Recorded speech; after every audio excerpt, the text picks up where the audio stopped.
வணக்கம் ஃப்ரெண்ட்ஸ், நம்ம இன்னைக்கு பார்க்க போகிறது ஒரு ரொம்ப சிம்பிளான பன்னீர் வச்சு ஒரு ரைஸ் தான் பார்க்க போகிறோம். ஸோ இதுக்கு 100 கிராம் அளவு பன்னீர் எடுத்துக்கோங்க. அதை இந்த மாதிரி குட்டி குட்டி பீசஸாக கட் பண்ணி வச்சுக்கோங்க. ஸோ பன்னீரில் எந்த ஒரு டேஸ்ட்டும் இருக்காது. அப்படிங்கிறதுனால இதுக்கு கொஞ்சமாக மிளகாய்த்தூள், கொஞ்சம் மிளகுத்தூள் ஆட் பண்ணி, கொஞ்சம் உப்பு, இந்த மூணையும் ஆட் பண்ணி நல்லா மிக்ஸ் பண்ணி வச்சுக்கோங்க. ஒரு 10 மினிட்ஸ் இது ஊறணும். அதுக்கப்புறமா நம்ம ஒரு பேனில் எண்ணெய் விட்டு இதை ஷாலோ ஃப்ரை பண்ண போகிறோம். ஸோ ஜஸ்ட் அந்த ஃப்ளேவர்ஸ் எல்லாத்தையுமே அந்த பன்னீரில் இன்க்ளூட் பண்ணணும் அப்படிங்கிறதுக்காக தான் இந்த ஸ்டெப்பு. ஸோ இந்த மாதிரி நம்ம ஷாலோ ஃப்ரை பண்ணும்போது அந்த மசாலா எல்லாமே பன்னீரில் நல்லா கோட்டாயிரும். ஸோ ரொம்ப இதை வேக வைக்கணும் அப்படின்னு வச்சுட்டு ஒரு 10 மினிட்ஸ் 2 பக்கமும் திருப்பி விட்டு அது ப்ரௌன் கலர் ஆனதுக்கப்புறம் நம்ம பன்னீர் எல்லாத்தையுமே இதிலேருந்து எடுத்துடலாம். அப்படி பண்ணும்போது அந்த பன்னீரில் அந்த உப்பு, காரம், மிளகுத்தூளோட காரம் இது எல்லாமே இறங்கியிருக்கும். ஸோ அவ்வளோதான். இந்த மாதிரி வறுத்ததுக்கு அப்புறமா தனியாக எடுத்து வச்சுக்கோங்க.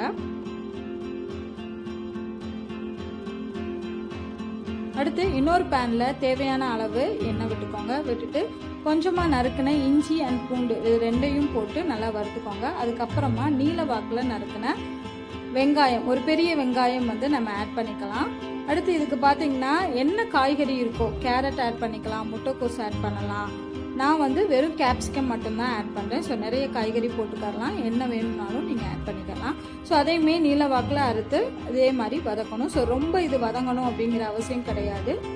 இதில் பார்த்தீங்கன்னா சில்லி சாஸும் டொமேட்டோ சாஸும் ஆட் பண்ணுறோம். அது ஒரு விதமான ஸ்வீட் ஃப்ளேவர் கொடுக்கும். அதுக்காக தான் இந்த சாஸ் ஆட் பண்ணணும். ஸோ ஆட் பண்ணி வதங்கினதுக்கு அப்புறமா தேவையான அளவு இந்த காய்க்கு மட்டும் உப்பு சேர்த்துக்கோங்க.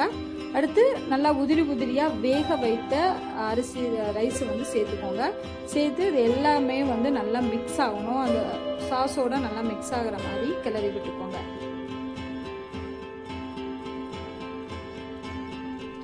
ஸோ கிளறினதுக்கு அப்புறமா நம்ம ஷாலோ ஃப்ரை பண்ணி வச்சுருக்க பன்னீரையும் இதோட ஆட் பண்ணி நம்ம நல்லா மிக்ஸ் பண்ணி விட்டுக்கலாம்.